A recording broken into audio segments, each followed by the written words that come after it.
What is up, everyone? Ultimate Scrub here. We are back with more Culdceptcentral Revolt guides and information. This time I'm not doing a book.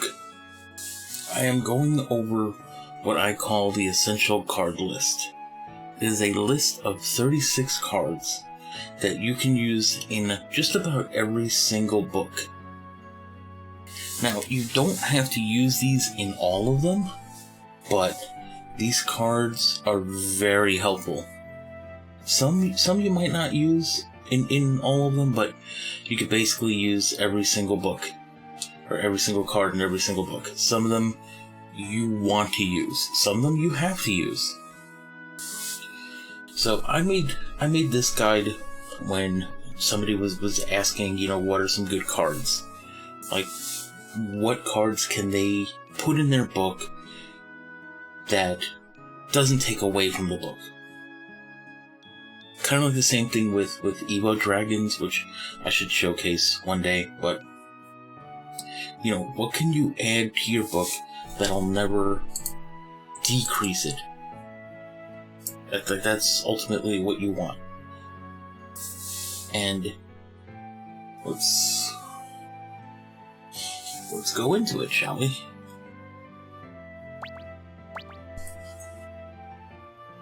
So there are 36 cards. Technically, I'm going to talk about 39, and then there's a bonus card that I'm going to add in the essentials. So there are 4 creatures for every color. So 4 neutral, 4 fire, 4 water, 4 earth, and 4 air. And then there are 8 items and 8 spells. So first, let's look at neutral creatures. There are a lot of people who think neutral creatures are kind of weak, but they're really not. They're some of the most versatile, devastating creatures can be found in neutral. One of the hardest creatures to deal with is this one right here, Armored Dragon. It's a card many people don't like because of its ability. So first, it is a 50 strength, 60 HP attacks first creature. So if this thing is on defense and you can't stop its attack first, or if your creature doesn't have attacks first, this thing's gonna hit you first. It's gonna hurt. But the specialty with this is its ability. Secret Art. For 80 mana, you remove 30 HP from target creature. Or target neutral creature, I should say. This thing only affects neutral creatures. But what I told you at the beginning rings true. Neutral creatures are some of the most painful things to deal with. And the other 3 neutral creatures that are in this essential card guide have 30 HP or less. So that means that if you know you're going against people or AI that use neutral creatures, add Armored Dragon. Also, you could use something like Hyperactive, which will a creature will stay vigorous for like 5 turns. Now, if your creature's fatigued, I think if you give it Hyperactive, it's still technically fatigued until it's no longer fatigued. So it's best to use Hyperactive when a creature is not fatigued. But imagine if this thing had Hyperactive. So for every turn, for like 4 or 5 rounds, you could give it any neutral creature that you can, minus 30 HP. So, there are a lot of people who hate this card because of that ability. So let's look at the next neutral creature in the list. That is Living Amulet. Now look at this, 10 HP. So Armored Dragon's ability, it would kill it right away. But Living Amulet is something that's really hard to deal with, depending on how aggressive and how well the opponent is playing. Because this creature, at first, all the living creatures are items, which is why the very first thing under strength and HP says item creature. So you can use an item creature as an item. It'll give its strength and HP, and if it has like an ability, then your creature will gain that ability. But this thing is a little weird.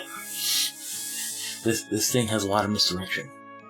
So, upon defeat, it'll revive as a living amulet. Opponent did not equip a weapon. So, if your opponent does not have weapons, and let's say you have a very valuable land, but your opponent can take it over. If you equip Living Amulet to your creature, even if you lose, you keep the land. And then the creature is revived as a Living Amulet. Now, Living Amulet is then susceptible to things like Armor Dragon, giving it the -30. But if there's no Armor Dragon or no HP damaging spells at all, and you can keep destroying your opponent's weapons, they will never get rid of Living Amulet. It's a pain.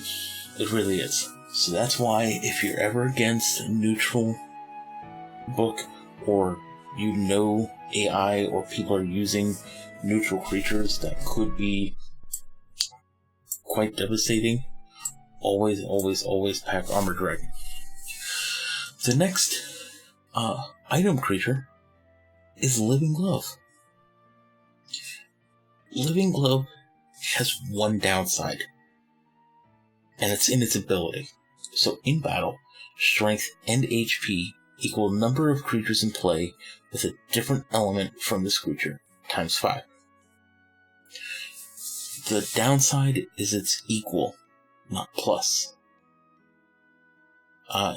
So using this as an item creature can actually hurt you more than help.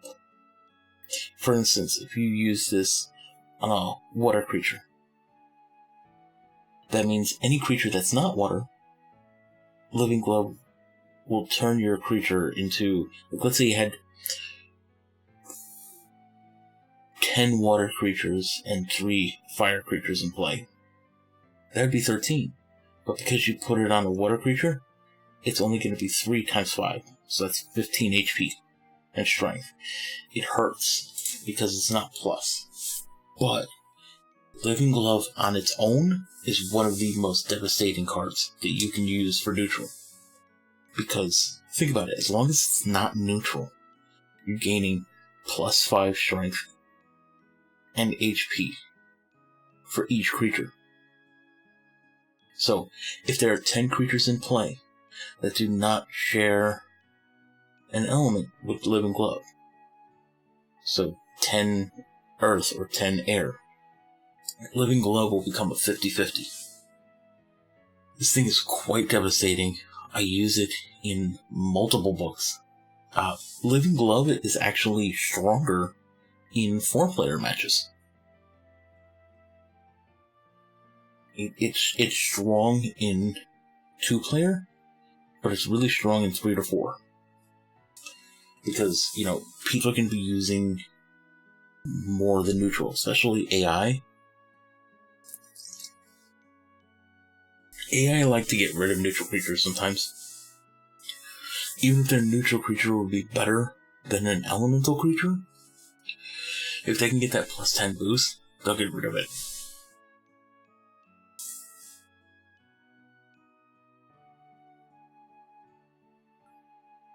The final neutral creature is Shadowgeist. Now, Shadowgeist is a nasty little dude. So, it has attacks first, and it's vigorous.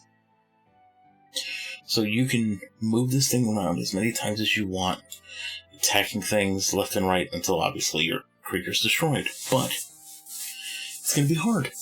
because its attacks first and vigorous, and its bonus is when it hits your opponent, its strength will now become 0.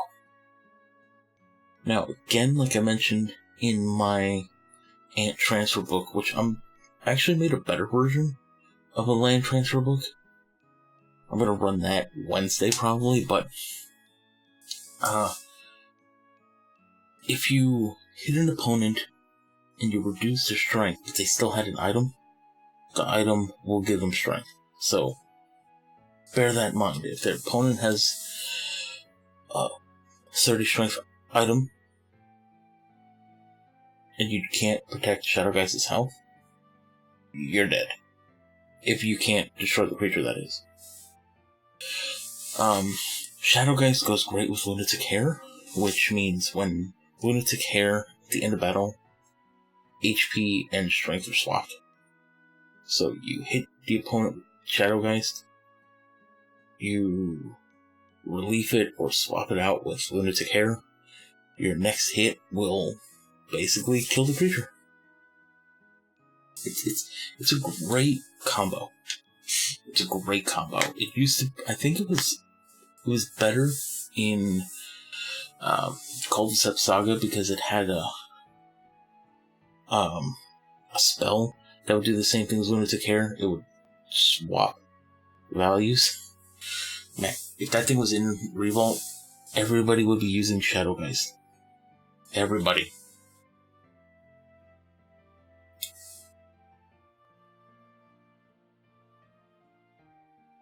Okay, so the next creature is now fire. That's Bird Maiden. So Bird Maiden is another vigorous creature, but it has a special ability, or a secret art, called Distant Movement. It'll add Distant Movement to any of your creatures. Any of your creatures that are not anti-spell, I should say that. So it'll add Distant Movement to any of your creatures. And what this means is that your creature can move to any empty land anywhere on the map. So Bird Maiden is used to either move Bird Maiden around, because sometimes, like, if you place a Bird Maiden and it's not on fire, maybe you want it on fire, on a fire land. So, you know, next turn, because it's vigorous, you can use its ability every turn. You put Distant Movement on itself, and then the turn after that, you move it to a better position. You also use Bird Maiden for moving around creatures to better positions. Especially if you put Distant Movement on Shadowgeist. That's pretty bad. For them, not for you. Bird Maiden is basically probably one of the top two essential cards in just about every single book, because of its ability to let you strategically position anything that you want wherever you want.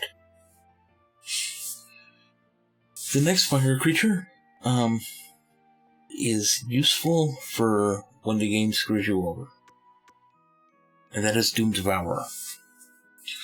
Doom Devourer has an ability where if your die roll is 3 or less, its strength and HP will go up by 10, and it has a secret art for 0 that will let you gain mana times your maximum hit points twice, and then after that it'll remove 10 strength and MHP. Hi, Puffy. I'm still waiting on Neo. It's an hour away. I want to pick it up. It should be here tomorrow. I want my Neo. But Doom Devourer is nice because in Culdceptcentral, dice rolls are really hard. Well, dice rolls can be really hard for you because a lot of times when you don't want to roll a 2 or a 3 or a 1, you always will. Well, this at least takes away some of the pain.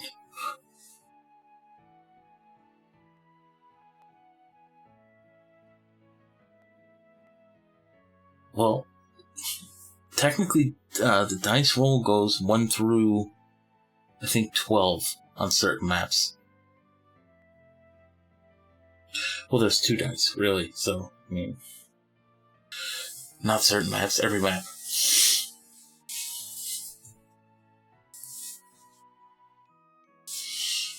Which, funny enough, is a 5 and a 2.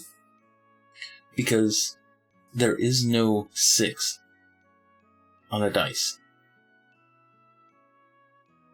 Which kind of confuses people. It's 1, 2, 3, 4, 5, and then a symbol. 2 symbols is 12, a symbol, and any other number, the symbol is 0. Okay, this game, I was playing this one when it was released in Japan only. And then I've been playing this series since 2003? 2004?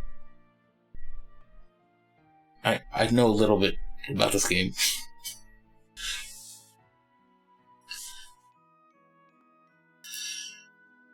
I know a little too much.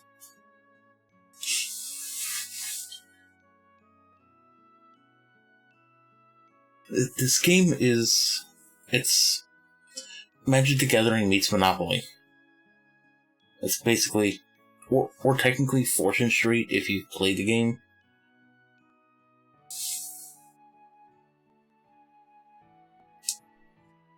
But yeah, it's basically a card game that's played on a board.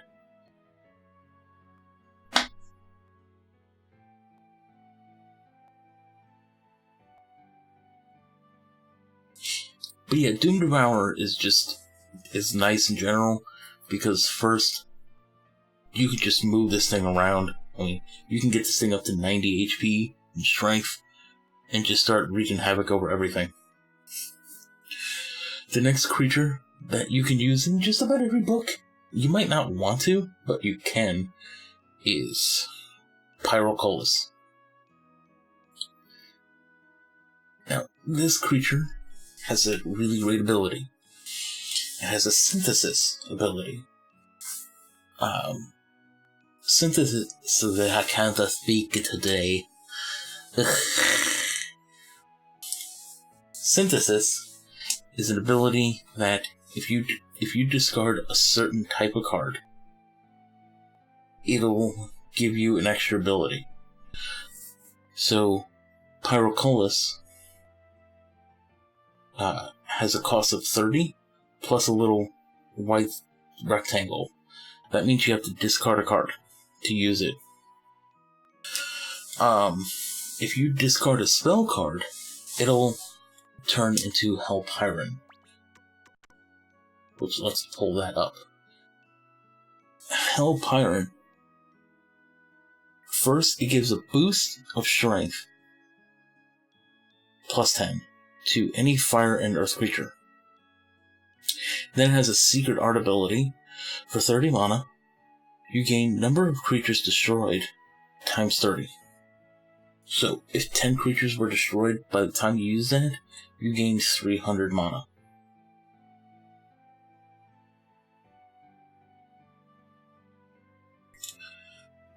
This is a great way to get mana, especially if you're destroying creatures quick.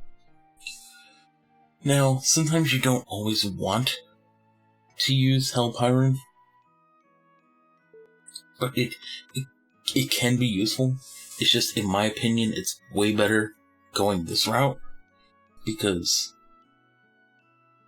in order to place Hellpyron from your hand, you have to already have in your possession 2 Firelands and then discard a card. This thing, you just have to discard 1 spell card.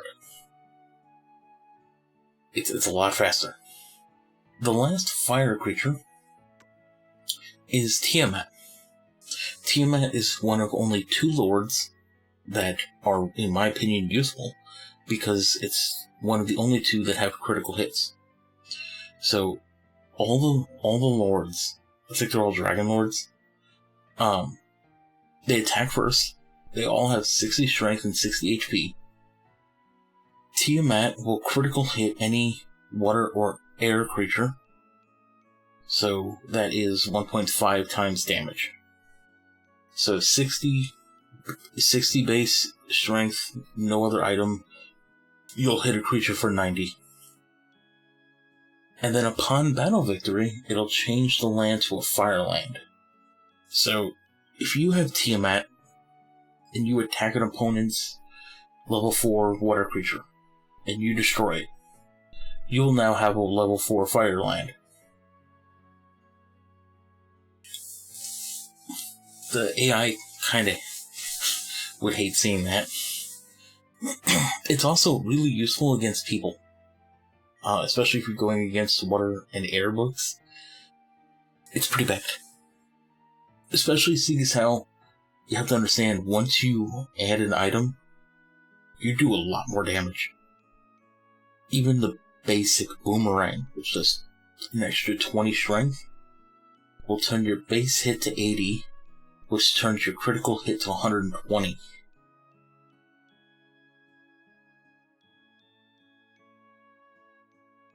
If your base strength was 100, you're now hitting for 150. I mean, Tiamat and Typhon, the only two lords that do critical hits, can really overpower your enemy. Okay, so against people, I haven't really done that yet. My 3DS doesn't like connecting online all that much. Mostly though, these videos that I'm doing are teaching people. Yeah, this is a 3DS game. Mostly these videos are teaching people how to play the game and how to use certain cards and combos.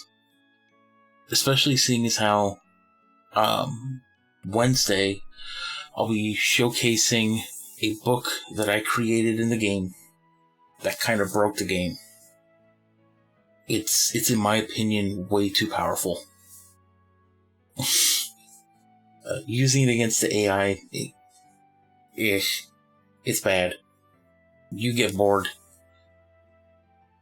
I gave the book out to a couple people to use. Yeah, it didn't work out too well for their enemy. Even in a 4-player match, the person still won. They struggled because three people tried to gang up on them and it didn't work out too well for them. Because I've been playing card games for way too long in my life, creating that book, the first decent version, took 4 hours. In the span of, I think, 2 days. The version that it's at now took like another 2 or 3 more hours. Yeah, I'm a nerd when it comes to card games. I can make pretty devastating books. I used to play in tournaments for Magic the Gathering, so putting together powerful books that have a synergy, it's a little easy for me when you have no life. It's quite bad. The first water creature for this book, well, not this book, but for these essential 36 cards, is Aqueduct. So, first, it has a really great ability that if you equip an armor onto this creature, you neutralize all normal attacks. So anything that's not scrolls, you neutralize it. So, if somebody's going to hit you with, like, Tiamat technically cannot hit Aqueduct if Aqueduct has armor attached. Your critical hit will do absolutely nothing, because if they equip an armor, it'll neutralize it. Aqueduct can also use a water creature as armor. That's what support means. Support means that you can use any creature, or in this case, any water creature, as an item. So I could put the next creature on, which is Gelatinous Wall. It'll give Aqueduct plus 10 strength and plus 50 HP. Magic the Gathering is quite nice. I used to make a lot of books, or like a snack game, a lot of decks. I used to make a lot of decks for competitions. I used to actually get paid by people to work out their book, because a lot of times they were having issues with not being able to play certain combos effectively. So I would completely redo the deck. And I would probably do playtests against legacy competition books just to see how it stacks up. And then I would also give them a breakdown of, out of, let's say, 1,000 shuffles, how many times can it play something on the first, second, or third turn? What was their likelihood of,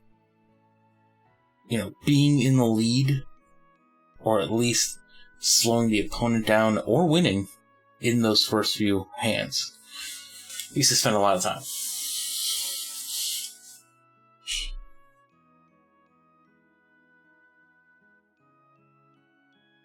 I told you, I have no life. And the last ability for Aqueduct is its HP and MHP cannot be altered by spells. So, things like Fat Body, any spell that would increase or decrease HP is not going to work. Unfortunately.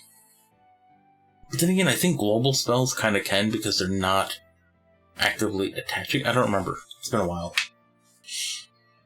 The next water creature is actually my favorite. If you were going to use water, always use this card. That's Gelatinous Wall. Puffy, you said Dungeons and Dragons. This is Gelatinous Cube. I've never played D&D. I just want to hug a cube. You can even see the person skeleton inside.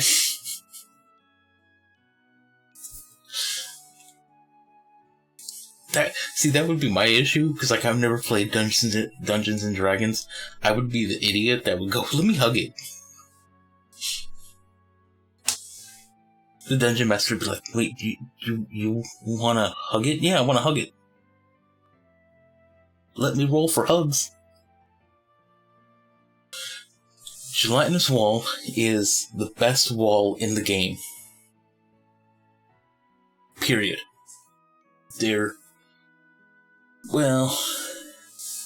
You could say Wonder Wall, which is a neutral wall. It technically neutralizes all fire, water, earth, and air damage. But you have to discard, and it's not that... It doesn't have that much HP. Gelatinous Wall has an ability that separates it from everything else. At the battle end, how much damage you take, you times that by 5, and you receive that much mana.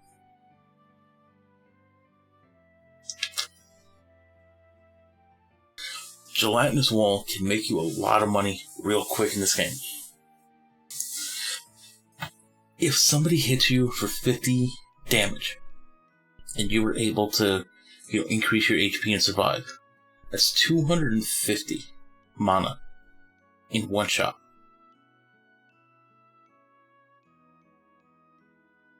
And the best thing is, Gelatinous Wall is the only wall in the game that can use armor. It can't use weapons, and it can't use scrolls. But it's the only wall in the game that can use armor. That right there separates it from every other wall. Nothing can come near it. Because there's a card that I'm going to talk about called Turn to the Wall. It'll turn any creature into one type of wall. So a neutral creature does not become Wonderwall, thankfully. It becomes statue. Fire becomes... I forget. I think it's Creeping Flame. If you use it on a water creature, it'll become Wall of Ice. Wall of Ice is nice. That rhymed. But it can't use armor. Earth becomes Wall of Stone. Can't use armor. Air becomes Tornado. Can't use armor. This is the only wall in the game that can use armor, and this is the only wall you should ever use in any book. The next water creature is a little penguin from hell. Kaiser Penguin. 30 strength, 50 HP. Excellent. And anything with 50 HP or more is amazing. Because you have to understand, if you put it on a matching elemental land, it gets plus 10 HP per land level in battle. So, even on level 1, it's 60 HP in battle. But it has an ability that people hate. Because people use it online, and they hate it. And that is, at battle start, you destroy opponent's tool, scroll, or supporting creature. Kaiser Penguin can effectively destroy support books. So like how Aqueduct can use a water creature as an item, Kaiser Penguin would destroy it. Your opponent's gonna hit you with your opponent can't use a tool or scroll. And some of the best items in the games are tools. So you can effectively shut down a support book with this one creature alone. That's why a lot of people love using it. Gotta love the penguin. The final water creature is Scylla. This one was an interesting toss-up between this or Fate. Because Fate, has a secret art where you can draw a card when it's not fatigued, or even when it's destroyed, you draw a card. But ultimately, it came down to this. So, in battle, it'll disable your opponent's attack bonus. So, I'll show a next attack bonus soon with Cockatrice, but she has an attack bonus, and that is at the end of battle, add sleep to the enemy creature. Sleep is the biggest thing in this game. If an opponent is asleep, and any creature, if it's asleep, it cannot take a toll. So if you land on a level 5 land and you cannot take it, hit it with this. Because if your creature can at least hit first and survive, your opponent will go to sleep and you don't have to pay the fee. Trust me, it's amazing. There's some cards that there's a weapon that'll also put the creature to sleep called Moon Scimitar. It's amazing. Knock your opponent out, don't have to pay anything. The first Earth creature is Cockatrice. Probably the single most annoying card that you could ever come across in this game or game series. I don't remember if it's in PS2. Probably is. It's in Culdceptcentral Saga. So, Cockatrice is part of a one-hit kill combo. So, Cockatrice's ability has an attack bonus, and that is, it transforms opponent into a wall of stone. When your opponent is a wall, especially a wall of stone, it's not going to be doing damage. It's 0 strength, 60 HP. Is the item here? No. Okay. Now, how this card makes a combo is Cockatrice plus Battering Ram. Battering Ram is a 100% instant death to any defensive creature. Every single wall is defensive. There are some creatures that are defensive and aren't called walls, but anything that's defensive and you hit it with this, it'll instantly kill. That combo of Cockatrice and Battering Ram, the AI uses it. You will get pissed. Especially in like the beginning, when you don't have things that can neutralize attacks. This thing will make you angry. But it's also great to use against others. So if you're using an Earth book and you want to be aggressive, use it. The next Earth creature is Dwarven Miner. Toll value for occupied territory becomes 1.5 times. So if you're going to gain 500, you're now going to gain 750. It's great.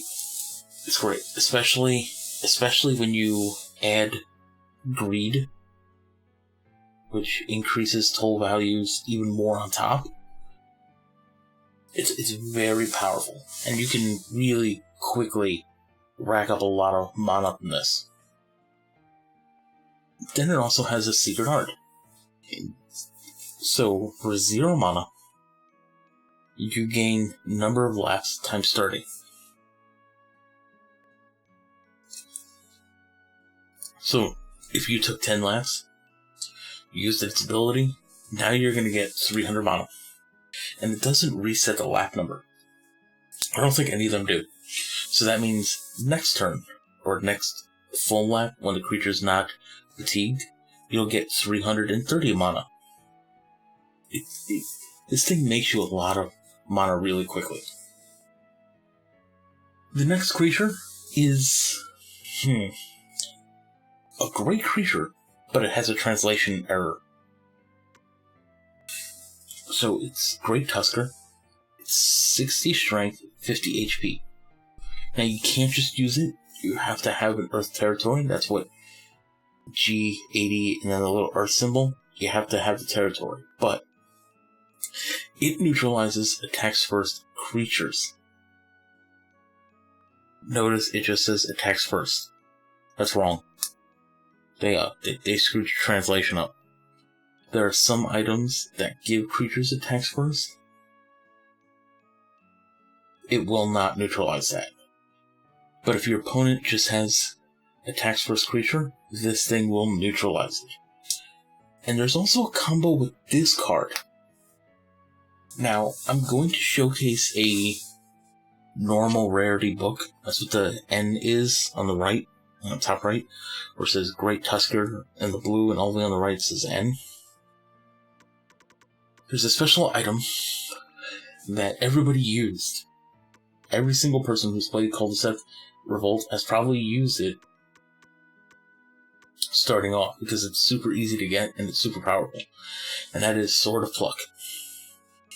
Sword of Pluck gives any of your creatures plus 40 strength, and if you equip it on a neutral rarity creature, it gives a critical hit.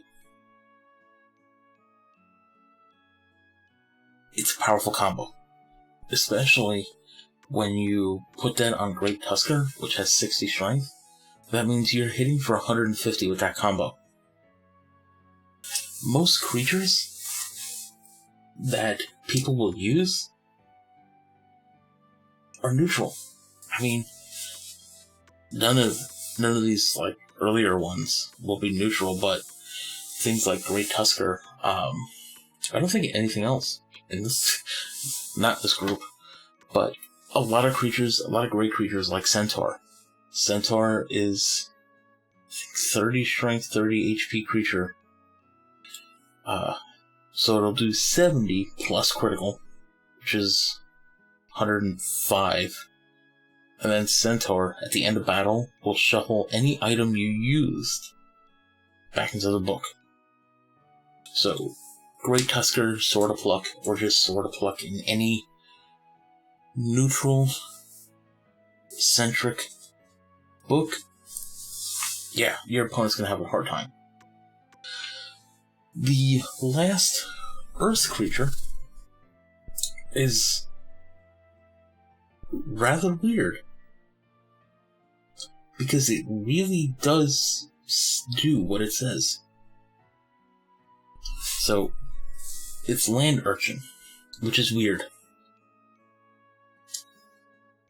because there are two creatures that have this ability, which is, it's defensive, but it cannot be invaded by move creature.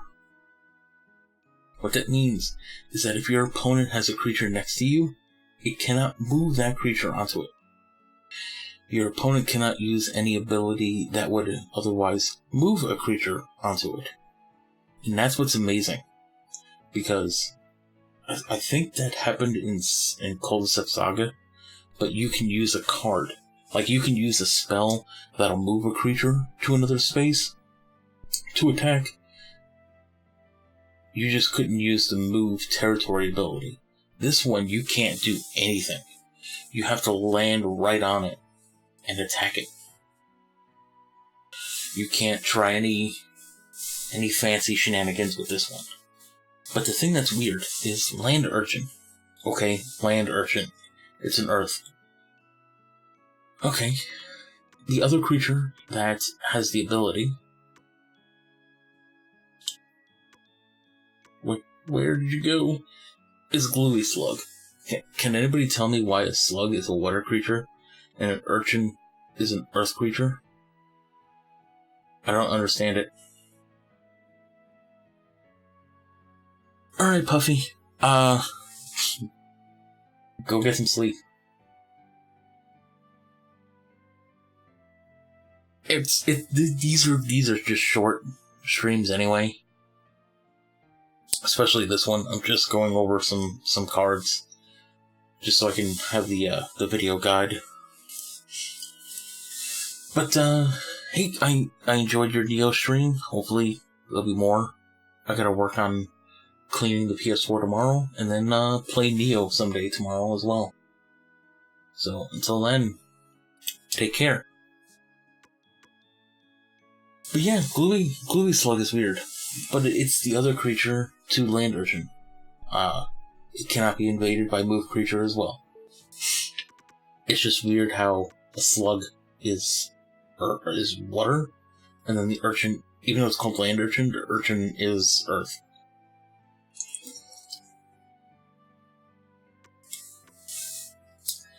The first air creature is Cloud Gizmo. Cloud Gizmo works exactly like Shatter, but it is way better. Now,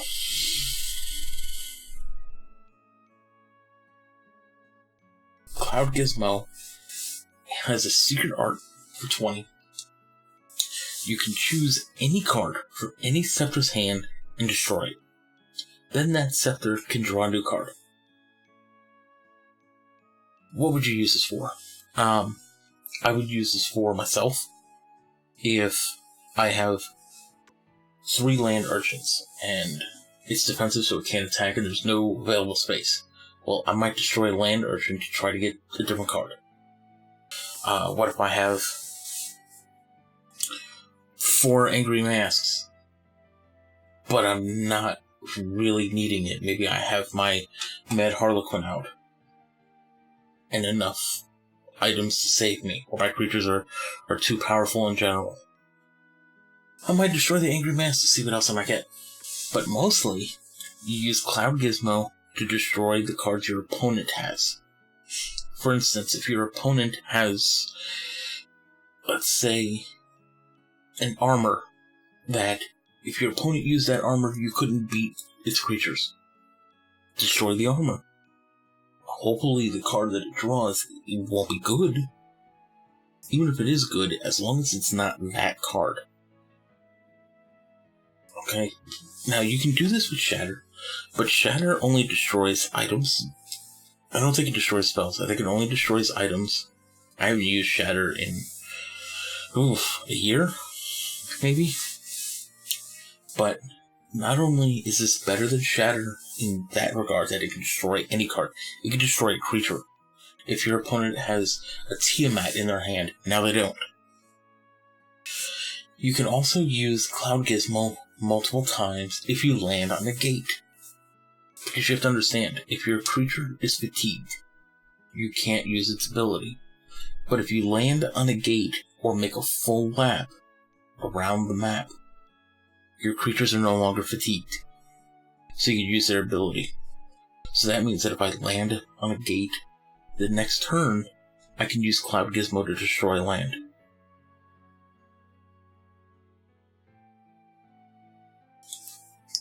Cloud Gizmo is also another creature you can use Hyperactive with.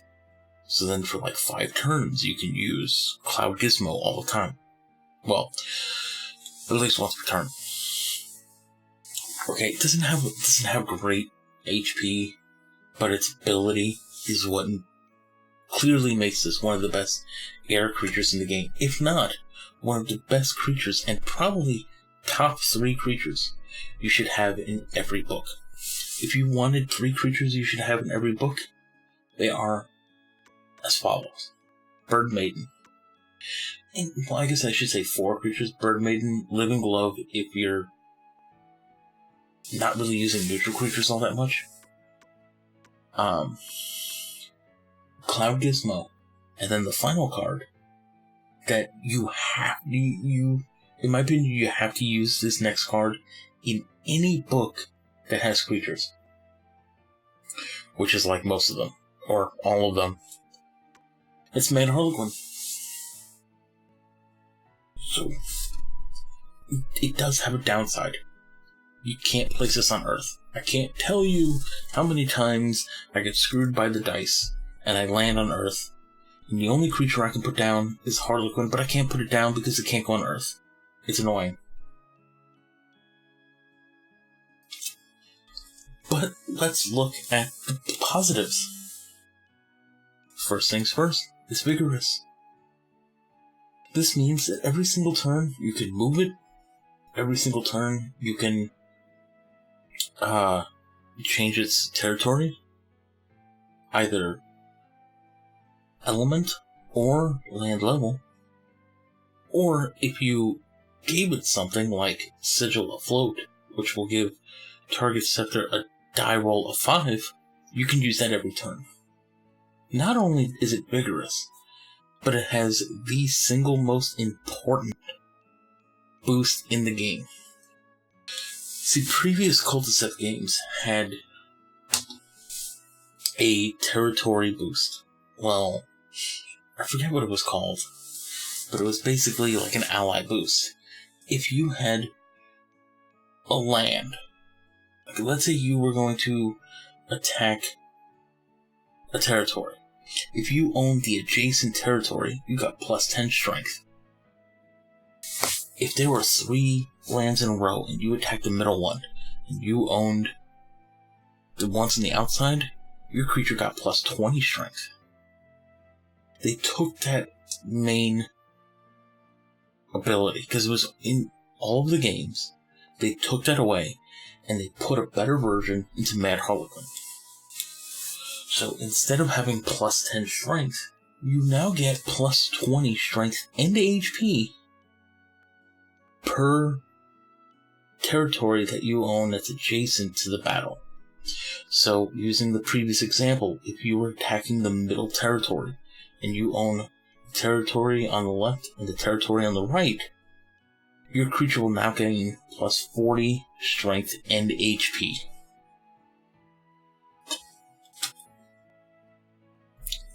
This card single-handedly makes defending your territories easier. It also makes it a prime target for people online, just to let you know, so be careful. You might want to use certain cards that might give it like anti-spell for a few turns or something. I think there are. It's been a while. But this thing, it's a reason why people hate this card.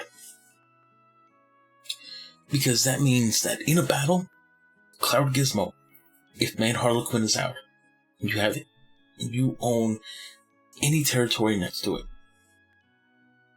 Cloud Gizmo will now have 50 HP in battle. It's amazing. Land Urchin will be 70 HP. And soon I'm going to talk about differences of like different types of HP. Like how that says Strength 10, HP 50. Okay. It should really read Strength 10, HP 50, MHP 50, which stands for Maximum HP. Yeah, so there's some like weird shenanigans you can play with HP. But basically all you need to know is any type of boost. That sounded weird. Boost? Any type of boost.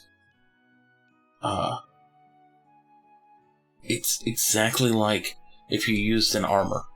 So if you had an armor that would give you plus 20, that's what Mad Harlequin is doing. It's giving you plus 20 HP and strength per territory they own next to it. One thing to note about boosting creatures like Mad Harlequin. If your opponent attacks a Mad Harlequin and you only have one in play, you will not get the plus 20 HP. Boost creatures cannot boost themselves.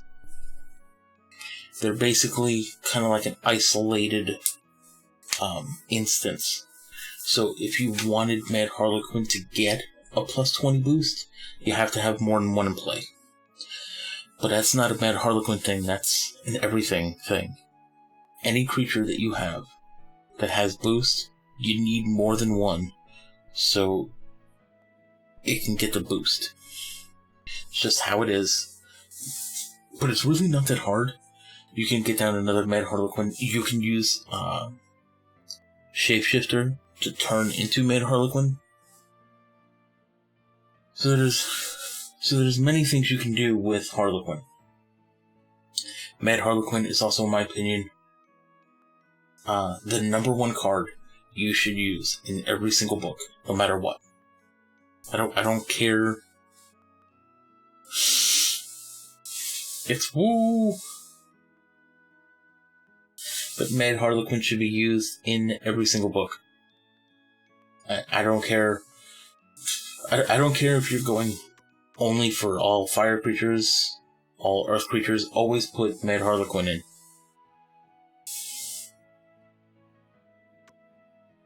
The next air creature that is, in my opinion, one of the essential creatures, or any essential cards in general. Yes, Cynical, you do want to use it. It's nifty. Okay, the next creature is Selfnir. It works exactly like Chariot, but it's kind of like the same thing as Cloud Gizmo. As long as the creature is not fatigued, you can use its ability. But it's also better than Chariot. So Chariot will move a creature 2 spaces. Just straight 2 spaces. Selfnir will move a creature up to 2 spaces. Sometimes you only want to move 1. Sometimes you want to move 2. This card will let you do either one. And then, if you land on a gate, your creature will no longer be fatigued. Or, obviously, again, if you make a full lap, your creature will no longer be fatigued, and you get to use the ability again. So, sometimes you don't want to move at all. That's what I call Saturday, Sunday, Monday, Tuesday, Wednesday, Thursday, Friday. Hey, every day.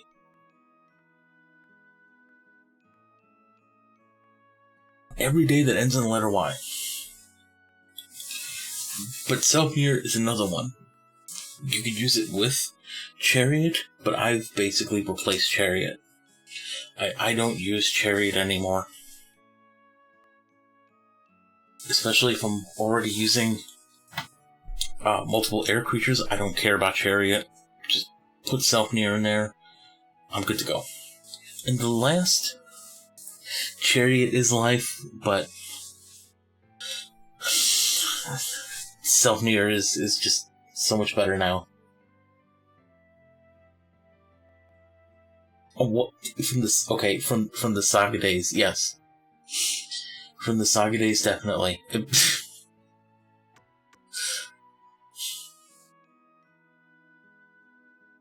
The final creature, and final air creature, is Typhon.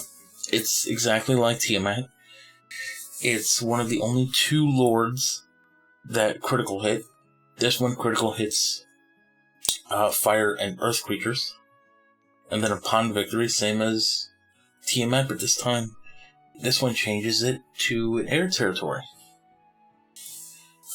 And again, you know, if you have Mad Harlequin out, and you own a land next to that battle territory, oof, it's painful for the opponent. Because again, just base hitting your opponent with 60 strength. And it's a fire or earth, so your critical hitting, that's 90. If its attack is 80, which happens quite often, especially if you use Boomerang, then that becomes 120. Those 2 lords, Typhon and Tiamat, are really just rough against opponents. So now we go to items. So the first item in the essential card list is Angry Mask. So Angry Mask was really bad in Culdcept Saga. I never used it. It was pretty much garbage. So Angry Mask in Revolt gives you plus 30 HP, and at the battle end, if your opponent, whatever damage your opponent does to you, they lose that much HP.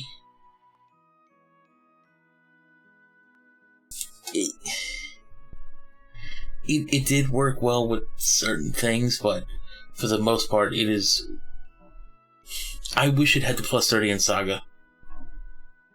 That's the only reason why I never used it, because Saga was everything you see on there except plus 30. You didn't get any boost. And it hurt me. I know it's OP, that's why I like it.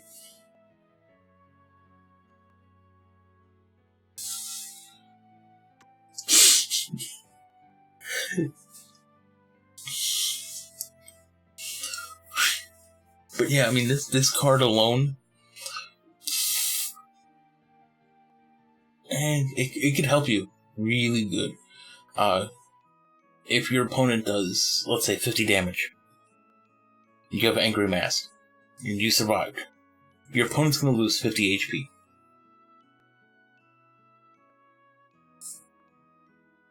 Even if you were attacking and they were defending, it's all over. Especially seeing as how the battle end removes any boosted HP. The only HP that matters is the opponent's creature's base HP. So even if they used an armor, and let's say they gave themselves plus 100 HP in battle, once battle ends, that plus 100 is gone. Angry Mask is, as Wu said in chat, OP in Revolt. And it's why I love it. And it's why you should use it. I put generally 2.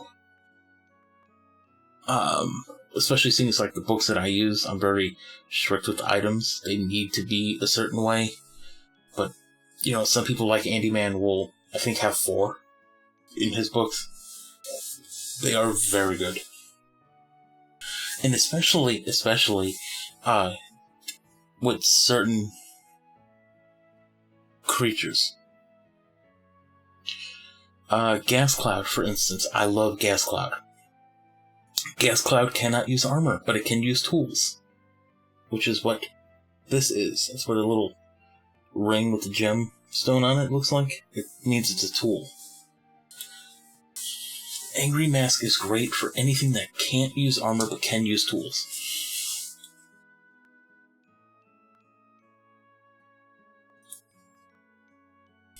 I'll teach you, Cynical, don't worry.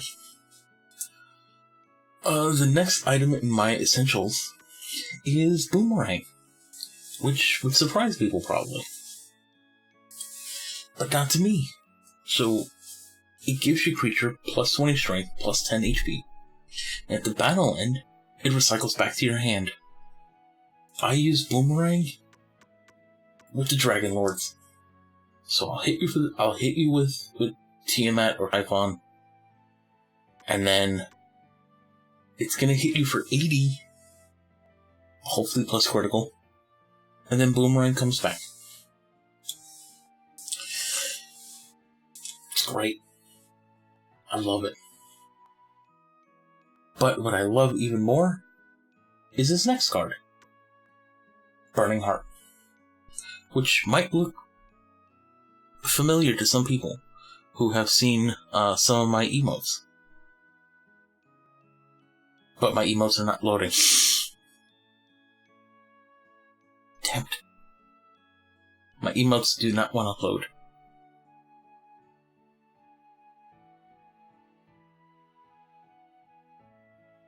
I might have taken that from Burning Heart. Burning Heart is another tool. It's plus 20 strength, plus 20 HP. And if you were to die, so does your opponent. Upon defeat, destroys opponent. People have to think twice about if they want to attack you. You could go in and suicide your creature in an attack to get rid of a land. You could do the same thing on defense. Burning Heart is really good, and it does make your opponents question what they want to do, because they have to get rid of that. I mean, again, because technically you can go into a opponent's plus 20 or plus 5 land. You can go in there dying. So do they. They don't want that. So, it's a really, really good card. It's quite powerful.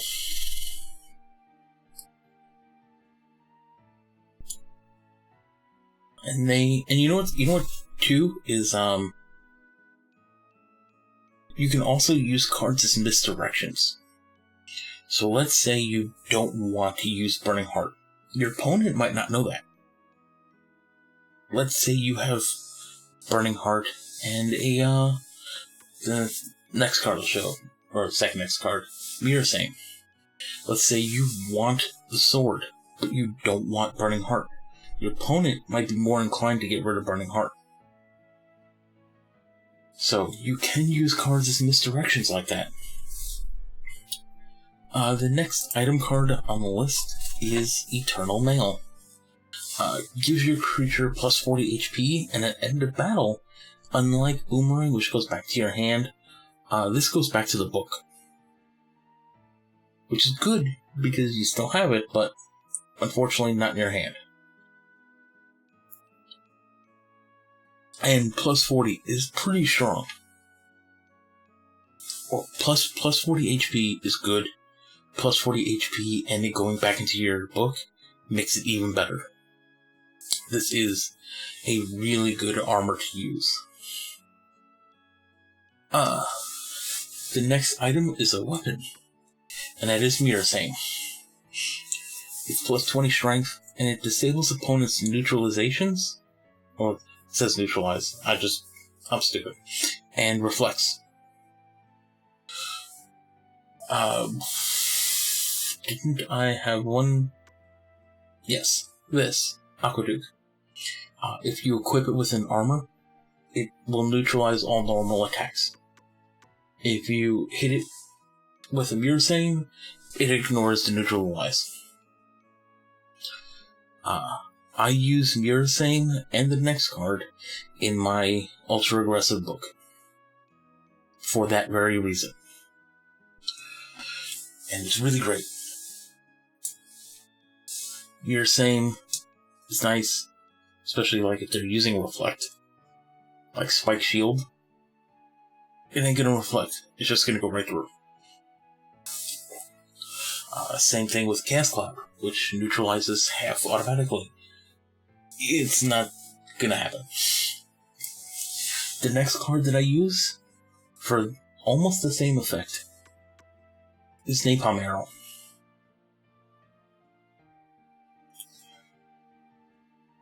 So Napalm Arrow gives you plus 30 strength, plus 20 HP.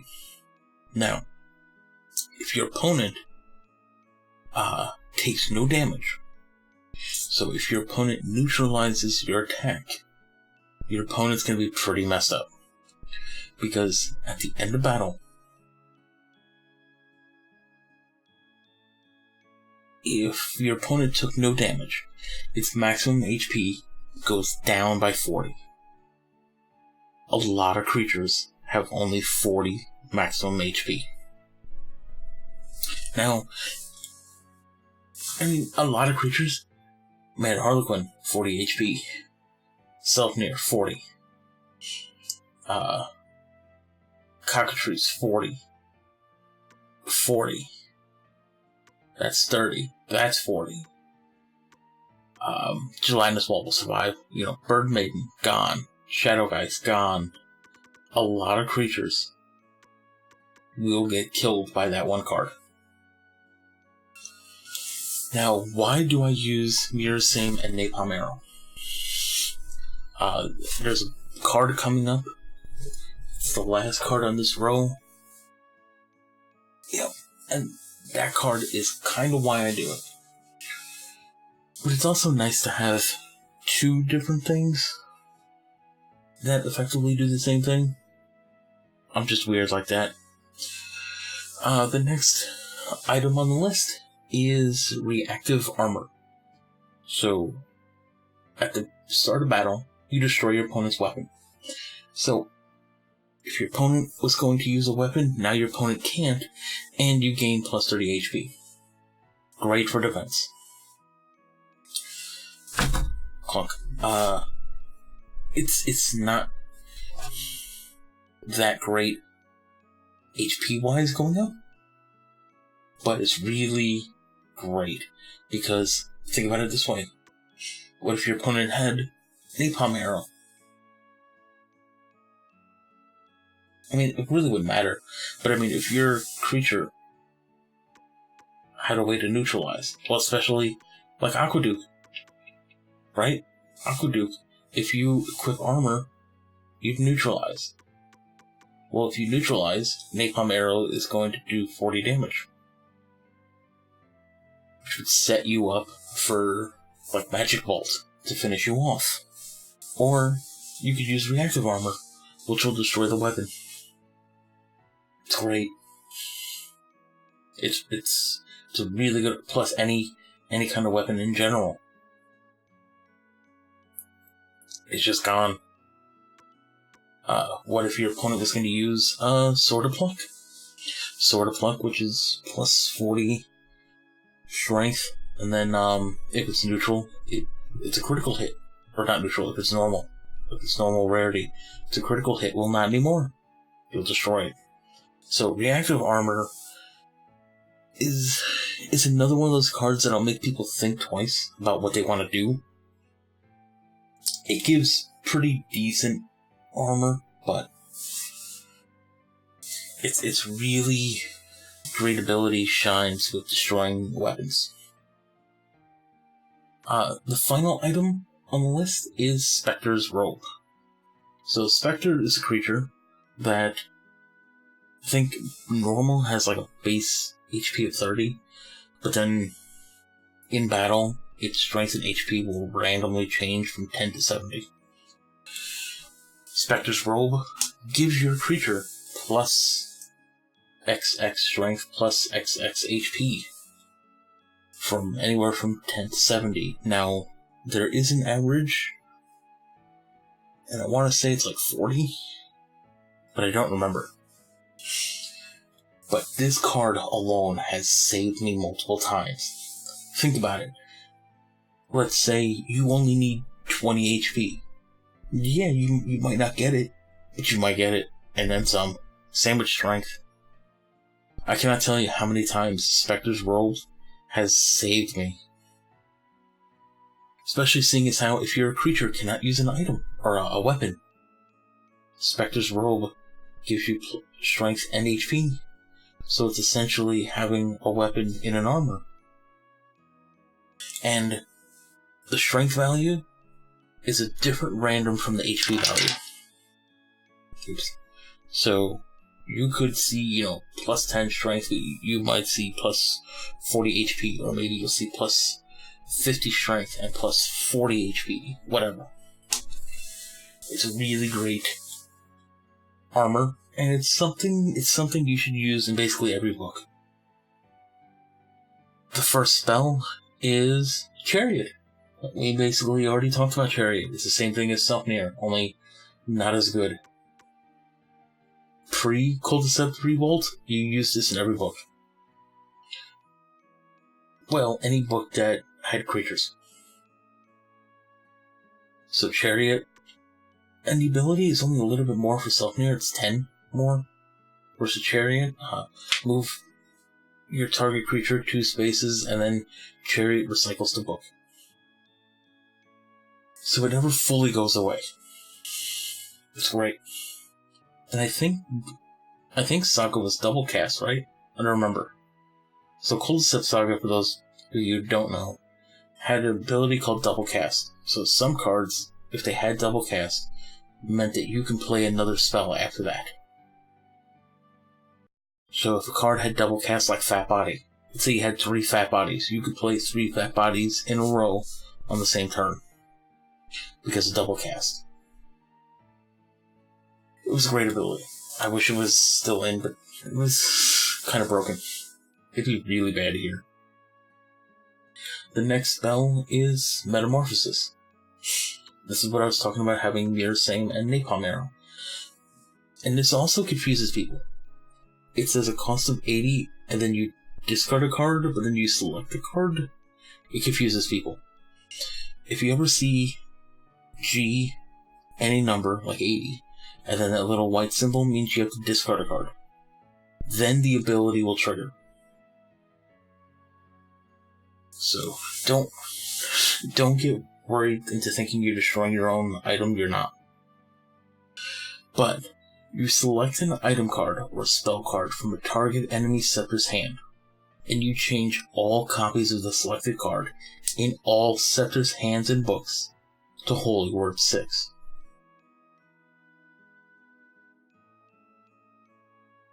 That is why I use Mirror Same and Napalm Arrow.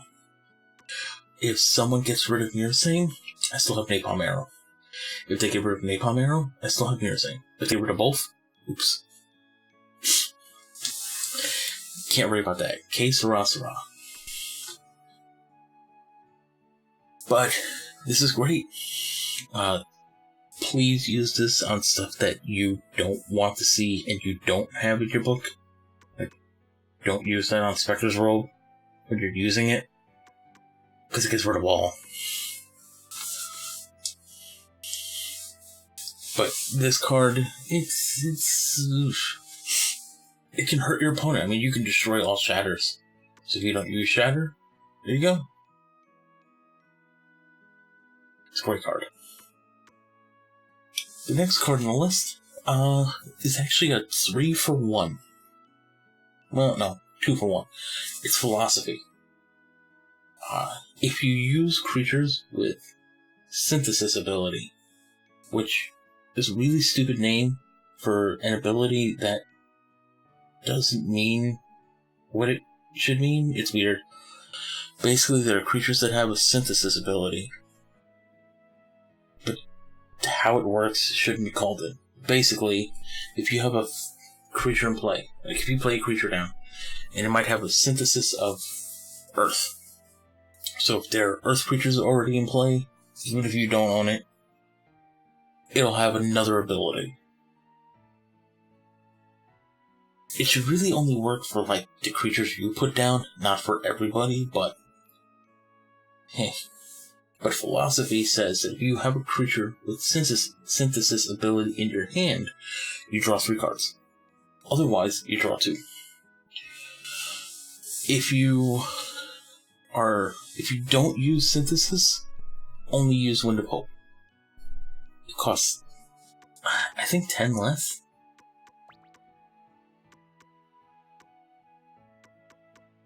Yeah, it costs 10 less and you draw 2 cards. So it's the exact same thing. It's just, if you have this in a synthesis book, which you should probably only use this in a synthesis book, then use this instead of Wind of Hope. Otherwise, use Wind of Hope all the time.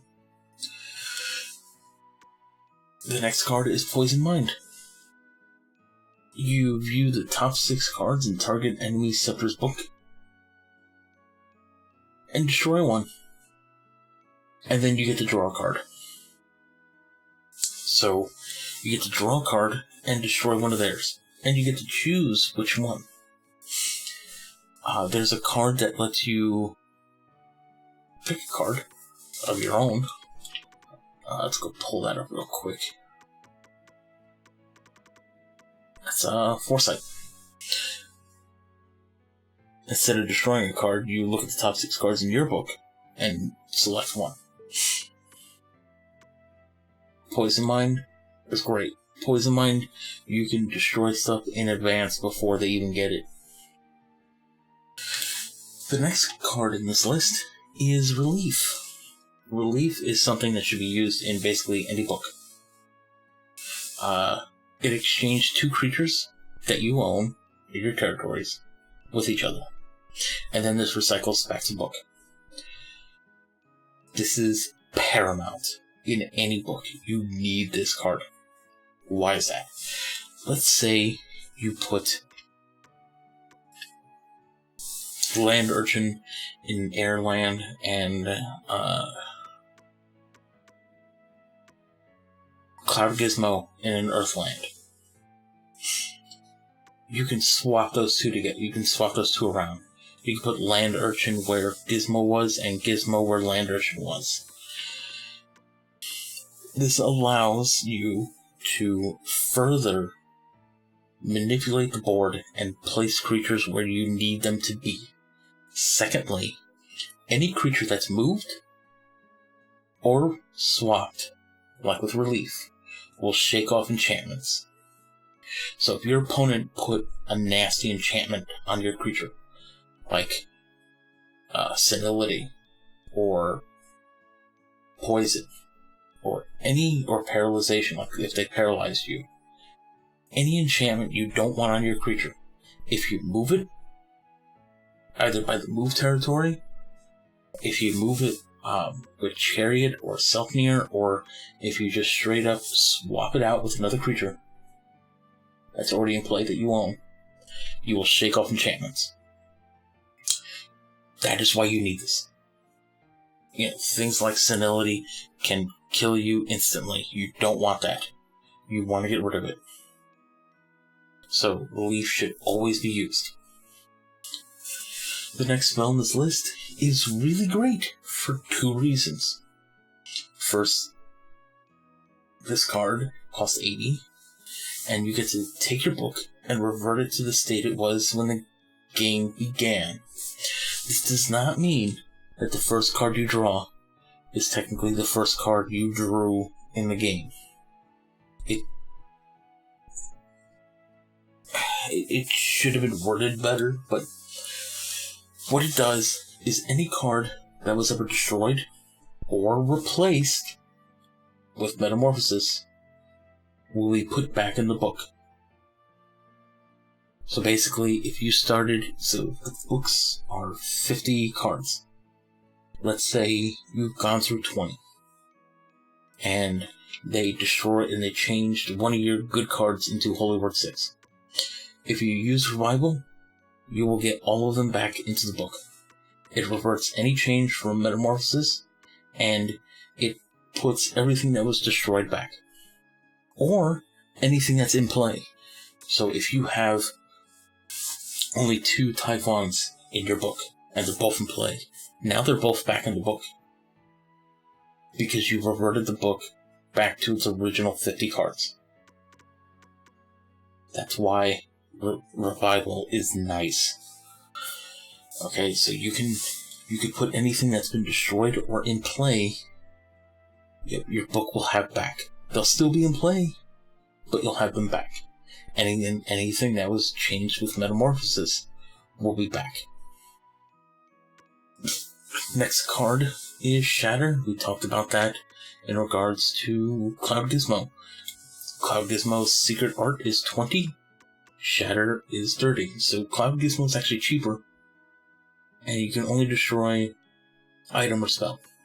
Cloud Gizmo, you can destroy creatures. On top of being able to destroy creatures, you can also use Cloud Gizmo anytime it's not fatigued. So if you land on a gate, use Hyperactive, or Lapped, you can use Cloud Gizmo. And the final card is Turn to the Wall. This card will help you all the time. This card is amazing. This card turns any creature that is obviously not anti-spell into a specific defensive creature of the same element. I'm trying to remember what fire turns into. I want to say it's like Creeping Flame. Because it doesn't have like a named wall thing. So I think you get Creeping Flame. But it goes like this. Fire becomes Creeping Flame. Water becomes Wall of Ice. Earth becomes Wall of Stone. And air becomes Tornado. Correct. And every single one of the... and neutral becomes Statue. Neutral does not become Wonderwall, which is good, because that would be broken. That would be overpowered, because people would transform their own neutral creatures. I could see that happening. If they made it that Turn to the Wall would turn neutral creatures into Wonderwall, everybody would be using it on their own books. But the thing to note is every single creature that it becomes, what turns to the wall, cannot use armor. Again, they become Statue, can't use armor. They become Creeping Flame, can't use armor. They become Wall of Ice, can't use armor. They become Wall of Stone, can't use armor. They become Tornado, can't use armor.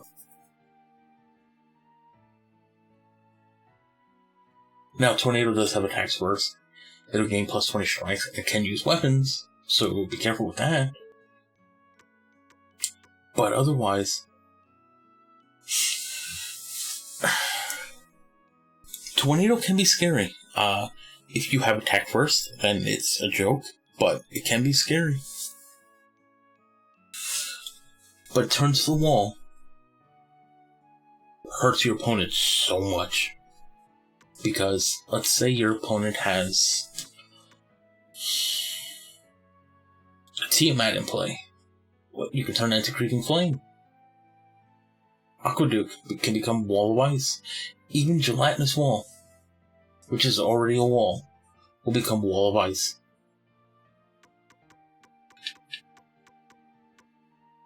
Okay, turns to the Wall. I've used it multiple times in many decks.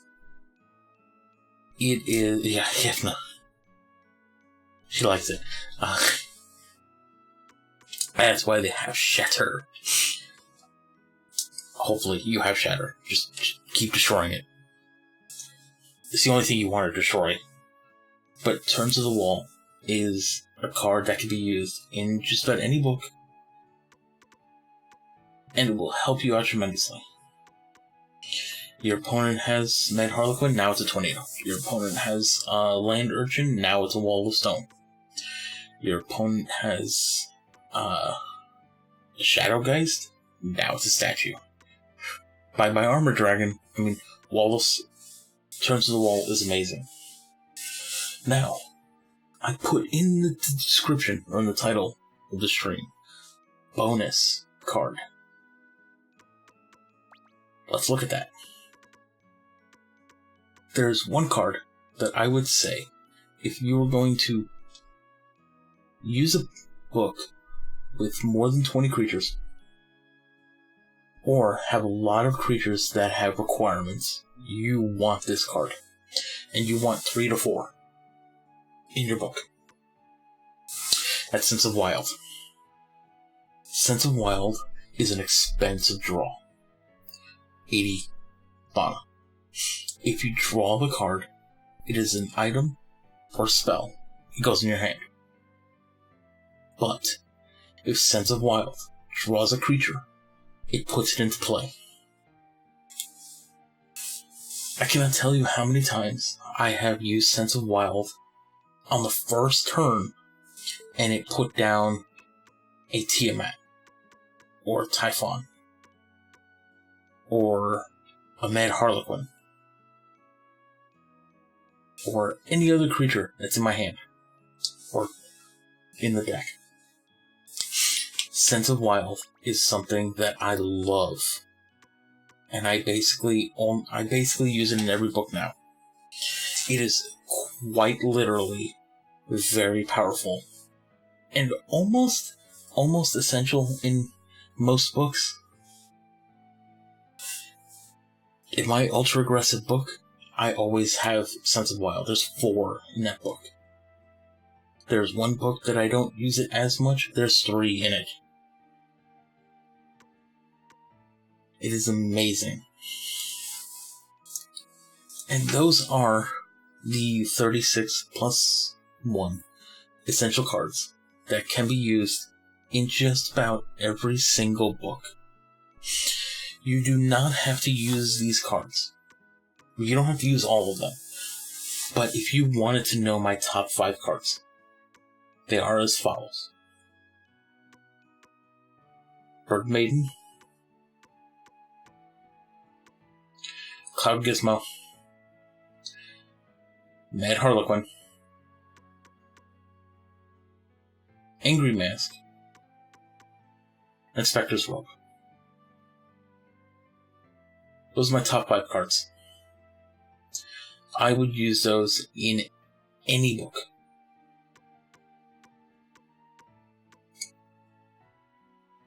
Do you need to use Bird Maiden? No. But it helps for positioning. Do you need to use Mad Harlequin? I mean, if you want to struggle, sure. But if you have Mad Harlequin, use it. Same with Cloud Gizmo. You don't have to use it, you can use Shatter. Gizmo's way better. Cheaper. I'd use it. Angry Mask, you don't need it, but it's very useful. And Spectre's Robe is probably the only armor I would definitely say you should always have in every book.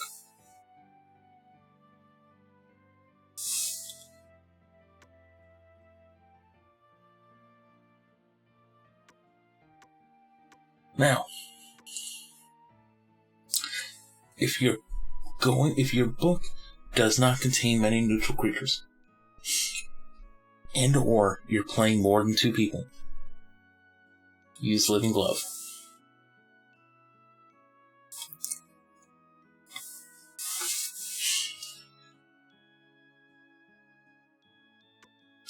Another one that can be essential are the 2 Dragon Lords, Tiamat and Typhon. Especially if you use them both together. It's great. You can critical hit any creature. Let's roll a 10. Yeah, that'll happen. That'll happen with Spectre's Robe. They do actually have an average. But yeah, it can hurt. That's why if you have Mad Harlequin, always use it. Always. Always, always, always. So there you have it. Those are the, 36 plus 1 essential cards for Culdceptcentral Revolt. Ow! That hurt. Again, you don't have to use them. You don't, if you don't want to. But every single one of these cards can help you in just about any single book. Some of these cards, a lot of these cards, can help you, together. Things like Armor Dragon against neutral neutral creatures.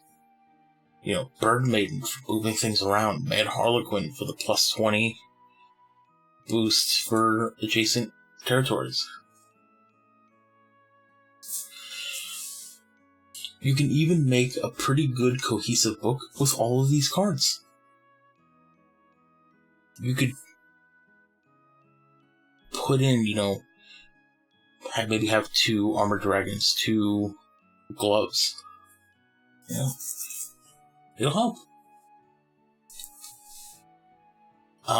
Again, if you're ever using a water book, always have Gelatinous Wall. 1, it's the only wall in the game that can use armor, and 2, if your opponent hits it and Gelatinous Wall survives, you gain damage times 5 in mana.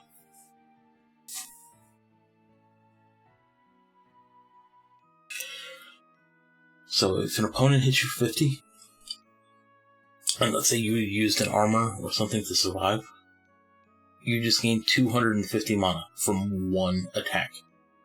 Always use it. Always. So, that's going to be it for the stream for tonight. I will be back Wednesday discussing a very important book called Smoked Out. I'm going to be showcasing this version, but I'm going to be talking about this version and the previous version, which is that one. It's very aggressive, very powerful. It makes super aggressive creature or opponents like Terramire seem weaker than Yuma.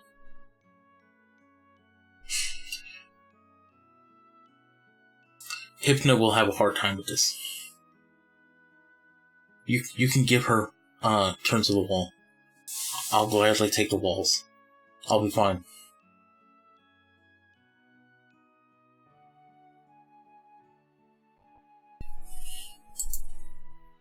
It's a really hard book to deal with for the opponent. So I just want to say thank you for watching. Thank you for hanging out. Again, this is going to be coming hopefully Wednesday, as long as everything goes fine. Unless I get addicted to playing Neo, which I'm getting tomorrow.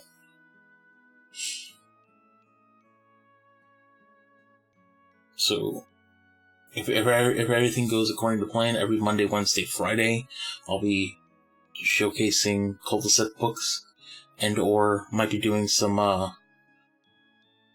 Tetris Attack speedruns in general. So, thank you for watching, and take care.